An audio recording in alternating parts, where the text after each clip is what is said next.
Hello there. We I got there. We got there at the end. the joys, finally. the joys of tech, of the new technical equipment.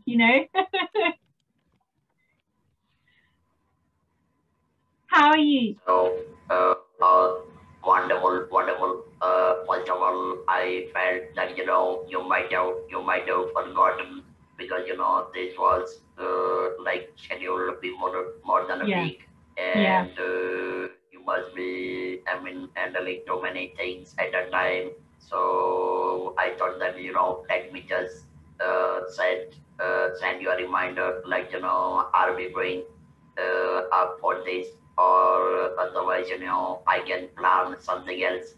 Yes, no, no, that's brilliant. You've done that actually. I did send it off, but for some reason it didn't go through. I did put it through Zoom, but sometimes we can't always control technology. But there we go. We're here now. So, yes, I would like to first introduce you to my audience quickly. It's Shrenik Shah. He is is that right throat cancer survivor, and you've got your own business as well. You're a motivational speaker. You offer counseling. You offer on one-to-one basis and group counseling. Generally, you've got a Facebook page as well. So you're doing all these good motivational things. Is that correct? Absolutely. Uh, Precisely correct. Wonderful. Am That's I lovely. Yes. am I properly audible to you? Are you what? Sorry. Am I properly audible to you? Are you Am properly? I I can hear you. audible? I mean, can you? Yes, Yeah, I can hear you. great. Yeah. Fine. I can hear you. So yes, I mean, just tell me about yourself. We've spoken before about that briefly, how your story actually evolved. If you could just tell the audience. I mean, you've seen a couple of podcasts of mine now, and everybody. I'd like to hear the stories about all these wonderful individuals and unique individuals with a unique life stories as such, and your ones was extraordinary as such.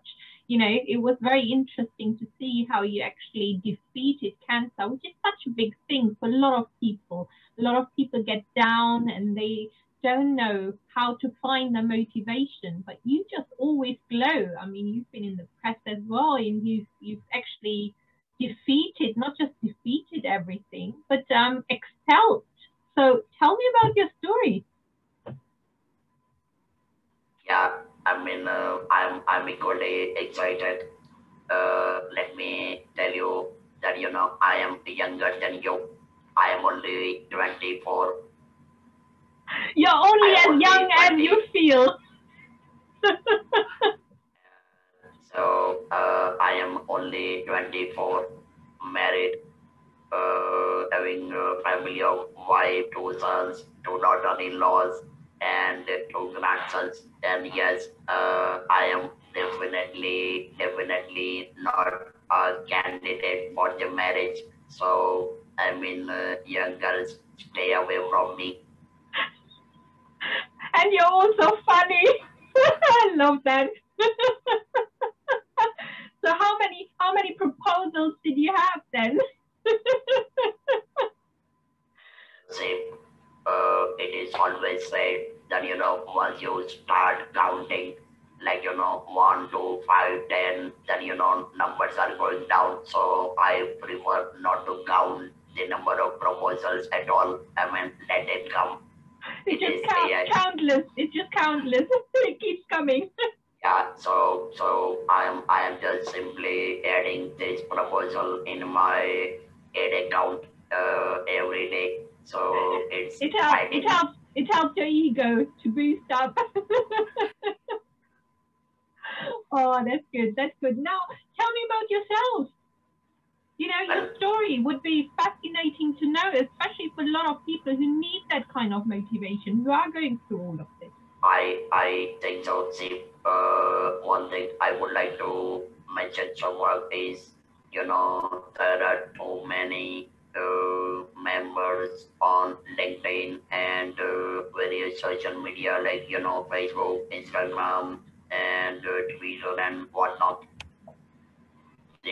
One of the unique part, I mean, I would say most of these people are speaking normally like you are speaking, and I am bit different with altogether differently enabled voice, clearly audible sound, and that is what exactly unique. I would say I'm humble to say that is a unique thing about me, and this is my lifetime premier asset and identity, which is, I would say, there is no regret. On the contrary, I am grateful to the God for what I am because, had I not been diagnosed, now of course, it is definitely not right, but had I not been diagnosed with this vocal cord cancer,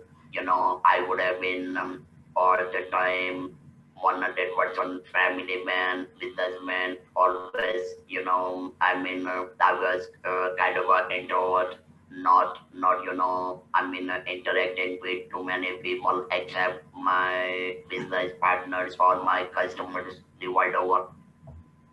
So this is, I would say,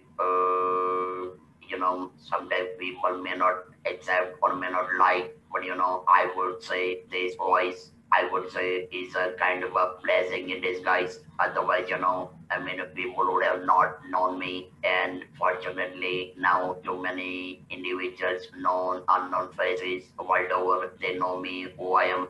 And another point I would like to share with you that when you will be talking to a people over phone, not video call, over phone, you will have to announce your name that hello, I am Shah. I don't have to announce my name. I am Shrenik Shah because people know me, simply by my voice. So this is all Almighty's grace, God's grace for having this typical particular voice which I am using, or rather I'm speaking for last more than 24 years.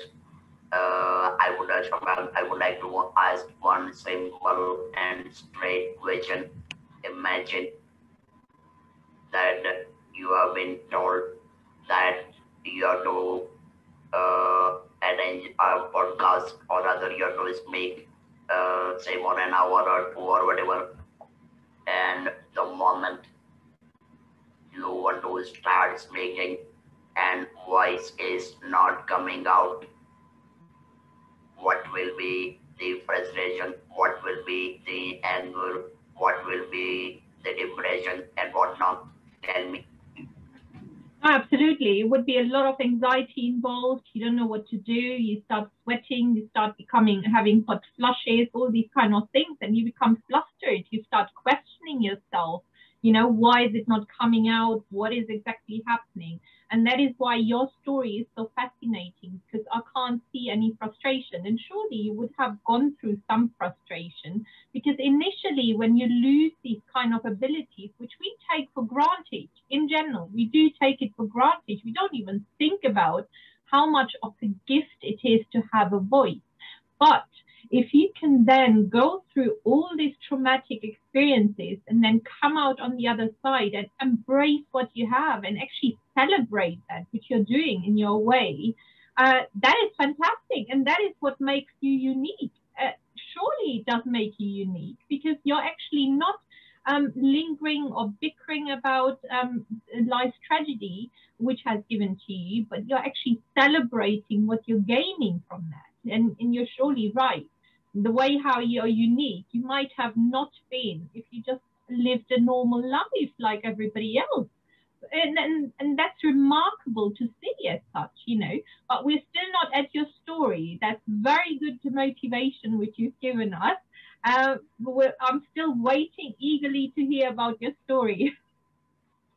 Yeah, let me review a little bit my previous life, and then I will come back to the this new life, or I would say life 2.0.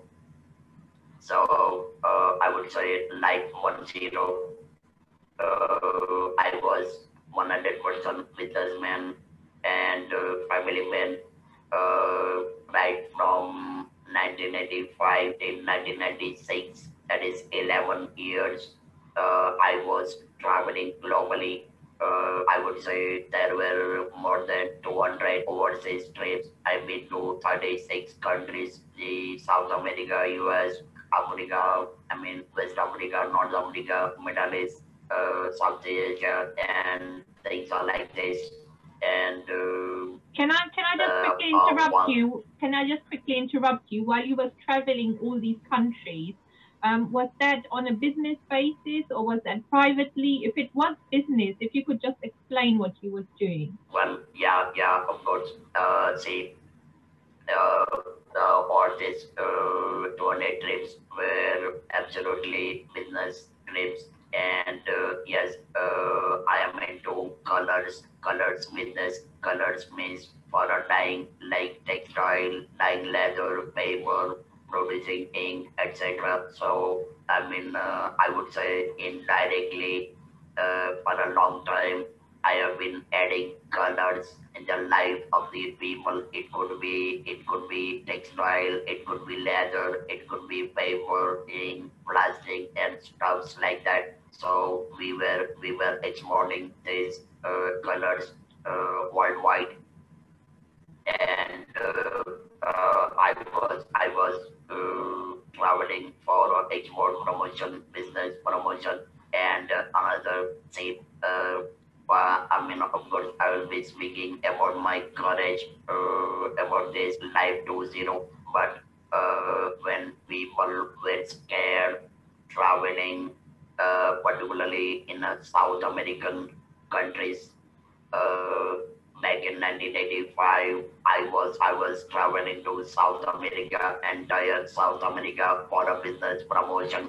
And you'll be surprised, like there were more than 4 or 5 trips every year, especially South America. And I would say I was the trendsetter. I was the trendsetter of exporting colors to South America before 3.5 decades. And then it was going on and on. On top of that, I was the exclusive sourcing agent of the chemicals for American Japanese joint venture and another American company for 7 years in a row. That is right from 1990 till 1996. They were procuring all their requirement of raw materials, chemicals through me. So that was another part. And another fascinating thing I would like to share is in 30 hours, 30 hours, I was boarding aircraft 7 times in uh, Right. 30 hours. I was boarding aircraft 7 times. Like I am from Ahmedabad, so Ahmedabad to Delhi, Delhi to Amsterdam, Amsterdam to Brussels, Brussels to back to Amsterdam, Amsterdam to Athens, and Athens to Thessaloniki. So I mean all these countries, and that too in about 30 hours. So it was a kind of a hopping life, and fortunately, my European customers at that point of time, they were knowing me as a cowboy, because I was running like anything, conducting meeting in the airport, in the offices, then again back to the airport. So I would say I spent most of my life uh, in that. 10, 11 years, 1985 till 1997, early first part of 1997, I would say I was spending most of my life at 32,000 feet. So that was absolutely a fascinating experience. And yes, I was into marketing business. So I was keen on speaking with the people, different kind of people, different mindset, different countries, different cities, so whatnot. And again, I am strict vegetarian, so I had at the during that period, there was a kind of a very very limited choice during my stay in South Europe. I mean, some 3 4 times in a year, I was simply having my breakfast, and in the evening, I was having a sweet corn soup and bread. Right. That's it. I was not eating anything because I mean India restaurants were not popular during those times. Nowadays there are too many Indian restaurants everywhere, but in those times it was never so. That is the first 11 years, or I would say 1 decade of my international traveling business, and And that's kind and of. that's sorry to interrupt you, but that sounds remarkable. I mean, it must be actually quite fascinating for people to hear that you was actually established businessman. You was traveling all around the world, especially someone coming from India, where traveling is very restricted for a lot of people. You still had these grounds. You made these grounds to travel to create opportunities to do your business. So you already had the ambition as such to wanting to do more. Yeah, And yeah. and then what happened? Again, someone one last point, and then I will come back to start with the life 2.0. Then during this traveling, I returned from Europe, completing my business trip of 3 weeks, and I landed to my home, and I got a phone call from Lyon from my customer. Shrenik, I want you to be in New York tomorrow morning. So I landed in the morning. Again, I catch the flight same night to all the way from Ahmedabad to Europe to New York. So in next day morning, I was in New York. So that is how I was leading my life all the way, be it a business or whatever. But again, as I said, there was a fascination, there was courage, there was a confidence, and yes, I had until now I have never thought about a very towards sentence like why me. There is no sentence like why me in my life at all or in my syllabus. Only thing is I look at the situation and I start I don't try to analyze like why this has happened. I just look at how to take it forward, how to go beyond that, and continue my journey. That is I would say that is the success key for what I am even today. That's right, and you're pointing out a very different thing, a very very important point out there, which as you can see in my post, I post the same. There's no why. Why should you ask why? Because why is actually the question which is holding you back, which is actually giving you excuses from not evolving, from not progressing. And by replacing why to what can I do about it? How can I improve? What can I learn? What have I learned about it? And how can I apply it? Between from why to replace it to how and what. Create this transition period. And that is what people, normal people, actually set from unique people, from remarkable people who want to excel. And you've stated that actually very very precisely as such, that you never asked why did that happen to me, And that is a very, very important point to make, especially for the audience. Anybody who would be asking, why did that happen to me? Or why did that person done to me? Whatever happened, happened. Embrace it and replace it with what have I learned from that and how can I move forward? And yes, carry on. It's a remarkable story. Yeah, thank you. And still, I would like to add one more point for the audience. Is all about why me? Why do we have to complain to the God? I mean, if I can buy a beautiful house, we are not asking, we are not saying to the God, why me? If I am getting married, having a beautiful wife, family, all kind of luxuries at that time, at that point of time, we never complain to the God that okay, why me?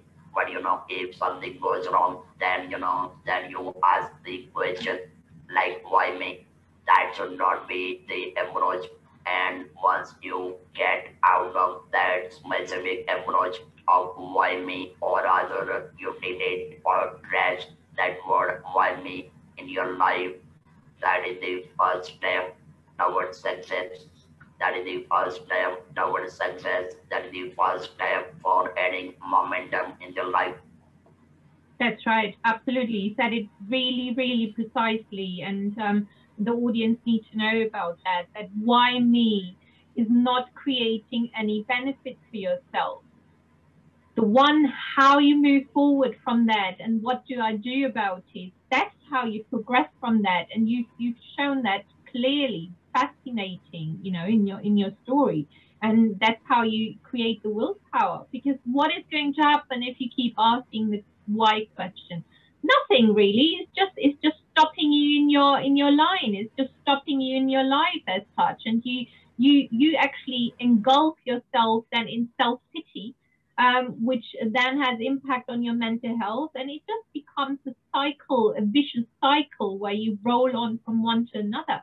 So why wasting your life? Why not embracing what you have and celebrating? Exactly. So it is like when you are into why me, that means you are simply in a traffic jam, and That's once right. you are in a traffic jam, because you are not trying to drag out of the traffic jam, and unless you don't get out of that traffic jam, That's the you one. can never be that you can never be on a super express 8-lane highway of your life. That's So right. that is the key factor. So now coming back to my life to zero. That was I was 44 at that time. Yes. So and I was making all the time normally like any common human being, and then I started losing my voice. My voice turned from normal to the hoarseness, and then hoarseness to the whispering. So no sound was coming out. Earlier I got it checked by ENT surgeon, but somehow they could not diagnose like what is really happening. And I would say 6 months passed by, trying out to figure out what exactly is uh, going on. And then one morning, that was August, yeah, August 1997.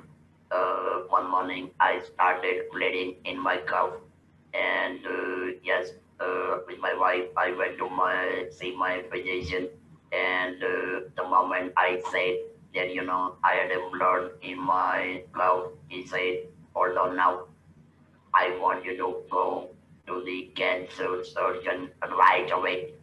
Right. And Is and that is he that the called up. physician? Is that the physician who said it to me? Yeah, first I consulted my family physician, because for any normal complaint, you would Yeah. be seeing him. So I went, and we went, and he realized that what is really going on, and he called up cancer surgeon, And he said, like, I'm sending across my friend to your place, and you just examine him. And yeah, immediately, with my wife, we went to see cancer surgeon. Now, another important point I forgot to mention, during that period, which was my midlife crisis. My sons were 20 and 18 years. My wife was 42, and I was the only breadwinner in the family. Right. And the biggest problem was breathlessness. I mean, all the time I was feeling like I am drowning in the water. Right. I'm in the swimming pool. I don't know how to swim, and I was drowning the water. That was the situation for 24 hours. So, man, you will not believe, I was sleeping all the time, 24 hours in a slanting condition. Right. And another unbelievable thing is, I had a office on a fifth floor. So when I was getting into elevator at ground floor, and by the time I reached on fifth floor, I was sleeping. I was quite standing. I was sleeping in the elevator. Right. And now from ground floor to fifth floor, it doesn't take too long time. It only takes 2 or 3 minutes. And I was literally sleeping, standing, while into the elevator. So that was a very bad situation. But again, as I said, I am no habit of tobacco, no smoking. I'm strict vegetarian, non-alcoholic, and stuff. So there was no question at all Yeah. of suspecting cancer at that point of time. Now, Right. then we reached to a cancer surgeon's place, and he examined me, and yes, I lost my weight by more than 10 kilos in those Mm. time. So, I mean, these were the all, I would say, key factors of cancer, but somehow it did not click. And surgeon said that I feel that you are suffering from cancer. Right. Is right. He was, I mean, a very young man, quite experienced, but very precise in whatever he was making or delivery. And he said that I want you to get admitted tomorrow morning. Right. I mean, you really have no time. Yeah. You really have no time, and you must get admitted tomorrow morning. You will be surprised. We did not ask him any question, Mm. and again, and yes, he said categorically, like I suspect that you are having a tumor inside, but I cannot come to know unless I perform this copy or laryngoscopy. So our take was very simple, Right. and that was like bringing a car to the garage, bringing your car to the mechanic, like well, this is the problem. Now you sort out the problem, and I am done. So that was as simple as that approach. When we visited the cancer surgeon, we did not ask any question at all. We did not Right. ask. We did not ask for any second opinion. Yeah. So And, you went through the surgery then. yeah, so let's say yes, like there was the scope be done. Now, again, important part was when he examined me through scope or laryngoscopy, he found a big tumor blocking the opening of my trachea or opening of my windpipe, and Mm. that was causing a tremendous problem of a breathlessness, because with my was Shrenik, I mean, it was not permitting. You need to speak slightly slower, because otherwise we can't understand you. You know, I might understand you, Yeah, but the audience might struggle. yeah, sorry. Yeah. So the Queen 5, opening of the Queen 5, that was getting plugged because of the tumor. And so Right, it was a severe breathlessness, severe condition of drowning, right? So that was the case. So what he did is he performed a surgery, made 1 inch diameter hole in the middle of my throat. So right, now my nose is like a ornament. It's my nose is like a $1 million ornament. right, I am no more breathing through my nose. No, and right, this is a lifetime situation. right, And I would say that was is a very smart move, smart decision that he performed. Yeah, this is in a medical terminology, it is known as a tracheostomy. That means the opening made through my throat, in the middle of the throat, in the front. right, And so now oxygen is, or rather air is going directly to my lungs.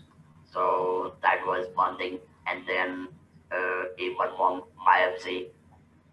Unlike today, biopsy report was not coming immediately. It was taking some 3 4 days time.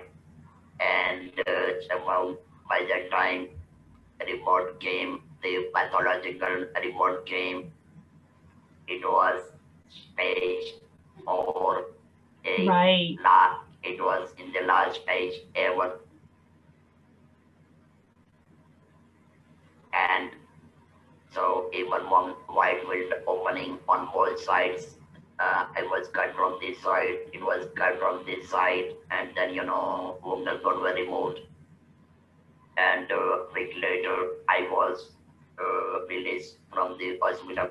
Now another catch here, that some of the tissues which cannot be removed through surgery is required radiotherapy. right. And then I had 30 rounds of radiotherapy, and obviously there was no voice. It was kind of a pen and paper job for 3 months. I was writing and managing things for 3 months. And then uh, my surgeon, he had advice that from now onward you need to speak Yeah. with this And now. and how did that feel, that moment, actually? I mean, I know you're explaining it's really lovely that you come through and you embraced everything, but that initial moment while you were told that you lost your voice now and you're going through this period of time where you can't express yourself apart from, writing it down, and then the surgeon comes and gives you this magical moment. um, how was that transition period, and how what emotions went through your mind when you received this solution, for instance? uh, Sometime during that particular time, uh, it was a matter of two factors. Number one, acceptance, that yes, I cannot speak naturally or normally like what I was before. So one key factor was acceptance, and number two was troubleshooting. Now, what is next? What is next? I mean, say, if you are driving a car on a super express highway, then if you want to reach your destination, you might have to take an exit. You might have to take an exit. So I took the exit. That yes, now my destiny is something different, and I took exit, and Yeah, that's it. And accepted the situation, accepted the challenge, and then decided now what is next. Whatever happened is happened. I mean, there is right. no there is no point in thinking about That's right. this. Yeah. That's right. But how was then your emotions about when you received this little machine? Zero. No Nothing at all. emotions. No. I told you the initially. I mean, for me, it was as simple as bringing a car to the garage for the repair, and my concern was simple again. That once car is ready and I'm ready to move, I am done. No Right. question, no complaint, no regret. I mean, now I just need to manage like what is next. Yeah. That was the ultimate goal, and it was I would say kind of a troubleshooting situation. So problem comes, you have to solve it and move on. Right. And then from that point on, are you okay? Yeah. From that point on, when you moved now forward and you started your new life, how did you get to that journey of thinking, oh, I can actually create a business of, counseling people, coaching people, becoming a motivational speaker? How did that journey come about? Yeah. Now, see here again, when I started, I would like to share one funny situation when I started speaking with this massive voice, and when I started speaking in front of the public, believe me, someone people were literally running away from me because they have never heard such kind of voice at all, and at times they were not able to understand that what is really going on, like somebody is keeping yeah, this device under the chin and speaking non-stop. But then believe me someone, I am grateful to all those people in 1998 that they ran away, they run away, and that made me strong like a rock, because I realize my priorities, that yes, if I will be worrying about the people running away, I am going to be frustrated. I may not be able to run my business.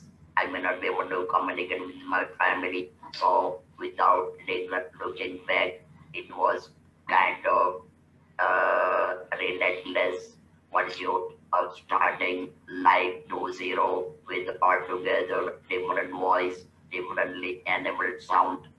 And so 10 years down the line, I was just, I continued my business, continued living with my family, and then back in to 2011, I went to see my surgeon for a gut, and I suggested, because whatever, someone, one thing I would like to add, that topics which are not in the syllabus, which are not being taught in our Oxford, Cambridge, or any university, I learned from university of my own experience. Yeah. And that's what I started. Yeah, sorry, we just lost you for a minute. Your internet connection just lost you for a minute. If you could repeat the last sentence. Yeah, so somewhat you will summarize that topics which are not in the syllabus of our university, Oxford, Cambridge, or any other universities. I learned from university of experience, my own experience. Yeah. And I have started using those experiences of one ticket into counseling, into motivational speaking. Right. And I went to see my cancer surgeon, and I suggested that I mean, if you permit me, I would like to counsel the cancer patients, head and neck cancer patients coming to you, and someone, and during since that time, that is 2011 or maybe 12, believe me, I had never seen back. I I am absolutely grateful to the God. I'm about to say I am having I am and I will be having a privilege to counsel on one-to-one basis till date 30,000 known unknown faces worldwide. I mean, they can reach me out through social media, they can reach me out through WhatsApp, they can reach me out via email, and I would say my doors are open 24 by 7. And believe me, I am survived for two reasons. Number one, God is exceptionally kind to me. And number two, I have been super blessed, Yeah. super blessed, super well wished by too many known, unknown faces worldwide. I have never asked anybody who you are, what you are doing, and my job was never over unless and until I have convinced the cancer survivor, cancer patients, and including caregivers to the core. And there were instances like after my counseling in the hospital when patients were speaking to the cancer surgeon and when their name they've been counseled by me, doctor would say one simple thing: did he counsel you? All right, then then my job is over. Now you tell me, when do you like me to perform surgery or any other treatment? And miss, I was literally doing their job of counseling to many patients, numerous, countless number of patients and that is the nice thing about that you took on the emotional part, which is actually missing between the client, between the patient and the surgeon as such, during that clinical procedure, and embrace that to facilitate the patient's suffering, or not to facilitate their suffering, but to facilitate their treatment and reduce their suffering, just to give them a bit of comfort. And that can mean a lot, especially for patients who are going through this terrible disease. Cancer has so many different things about it, and someone who actually survived, and not just survived, actually thrived from that, passing a stage 4 cancer. It's a remarkable story, and I'm sure there's as you said, 30,000 people around the globe actually who wanted to be counseled by yourself, who wanted to be inspired by yourself. It's a remarkable story because you just ooze out this positivity, and that's what people need, especially in their darkest times when they're going through these pains, when they're going through these anxieties of what is going to happen. Because cancer is still one of the number one illnesses which actually brings people down, but severely down in their mood, in their mental health. It's not just got physical impact, it's also got a lot of emotional and mental health impact. Absolutely. And it's what a lovely story to do. I mean, I'm pretty sure there would be a lot of surgeons listening to this podcast now and wanting to hire you. Come and do a session with us here. We've got a couple of patients who need your motivation. And that's the lovely thing about it. And you're right, you embraced it all, and be spiritual as well, be thankful to what you have, and then used it to your advantage. What a remarkable story.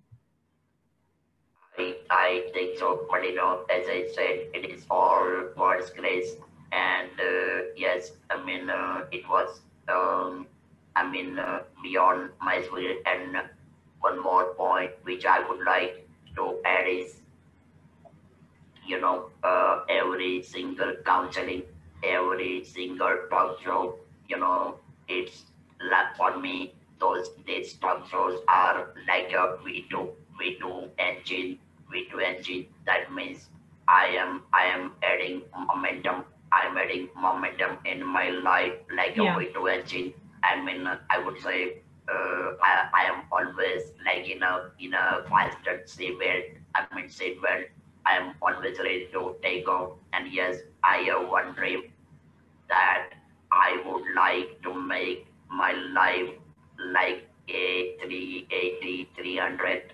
I'm repeating, I would like to make my life as big as Airbus A380 300, which is the biggest aircraft ever on the planet, and that's my dream. I mean, dream big, reach big. The bigger your dreams are, you wider your reaches. That's what it's about, you know. Why not dream as big as you can, or even bigger as you can, and just reach out. The sky's your limit. It's just about self-believing. It's about self-discovery and creating your abilities, making these things happen. Listen, it's been remarkable actually listening to you. One thing I wanted to actually bring on, you've also published a book about, is that right, about your experience through the cancer itself, which also has been published. Would you like to tell us a little bit about that and give us the title?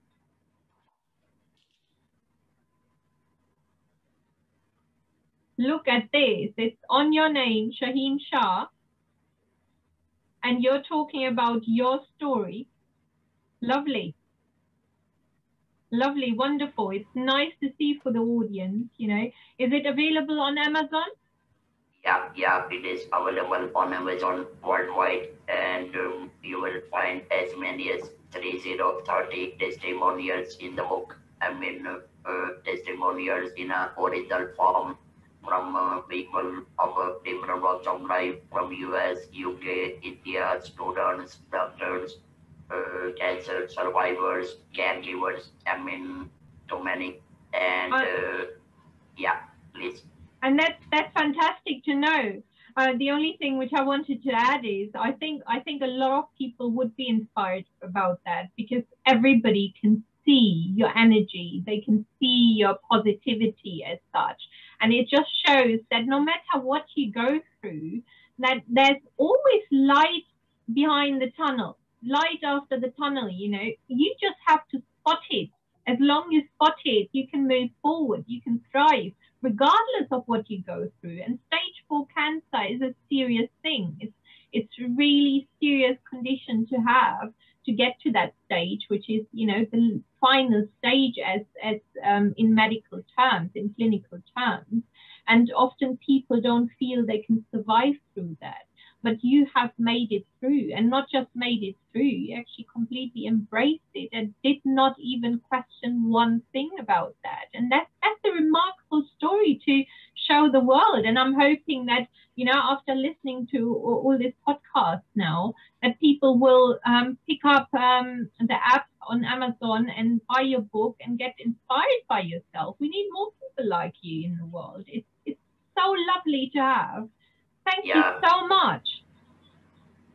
Someone, I would like to show you two more posters, and that will, add on to this podcast, or I would say, you will consider these two posters, like a diamond in a podcast, and let me show you, and then, you will realize all by yourself. Of course.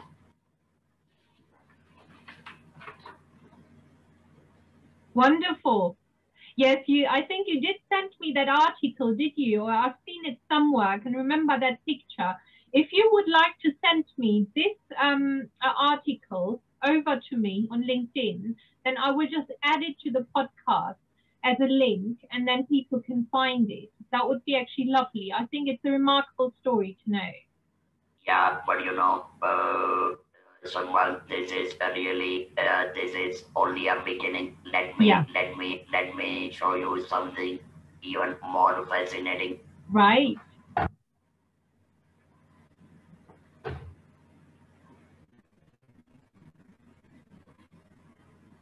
Absolutely. That's a beautiful thing to say. It's thrilling life after cancer. Great. Great inspiration, like that. So So, It's only the the first beginning. was poison. Exactly. So, the first poster, first poster that is, I mean, way back of 2015, 2015. But then, this training life, I made it specially for no reason. No, you've done it Uh, brilliantly.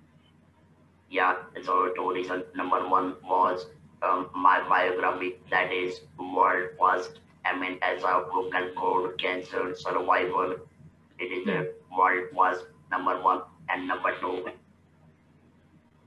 during pandemic time when yeah, there was not much of commuting, and I had adequate time. Believe me, I did 100 plus 100 plus talk shows during this pandemic phase. I mean, like what I am talking today, I have done with too many individuals in India, in US, UK, and all over. So that that rather motivated me to create this poster that now the life is not visible. It is definitely a thrilling life. that's wonderful. It's a remarkable story. Listen, thank you very much. I'm pretty sure a lot of people will be inspired by that. Especially even after all of this, you're smiling so lovely. You're just glowing out of positivity and motivation. And that's how we should be. We live in this misery. We become engulfed in this misery of ours. And we actually forget how easy and happy and good life can actually be if we just accept what we have and embrace the things and create our own pathways to success and opportunities. Life is built on failures and tragedies and adversities. But if we get ourselves defeated by that, how are we going to move on? We are not going to excel. We need to excel. We need to embrace these things, put them together, and walk on top of them to reach the sky. And you've done it wonderfully. Lovely. Thank you very much for being my guest. My pleasure. And I would like to add one last sentence for this beautiful audience of various age groups, Yeah. and that is cancer is like a stallion. And I'm going to speak slowly. Cancer is like a stallion. Either you ride on a stallion, else stallion is going to ride on you by default. Choice Yeah. is all yours. You Yeah. are using smartphone, you have to be smarter. Yeah. And so you need to decide whether what actually you want. Yeah. Yeah. Yeah, absolutely. It's so lovely to say. Cancer is like a stallion. It's up to you wherever it rides on you or you want to ride on it. So you defeat it, you take it in your control, and you just run through that. Beautiful, lovely quote at the end. So thank you very much for being my guest. It's been a pleasure, and I will make sure everybody will get to know that. You take care of yourself. All right, thank you so much. Bye bye. It was really a pleasure Yeah, interacting with you. You take care and bye bye. you too. Bye bye. Take care. Yeah.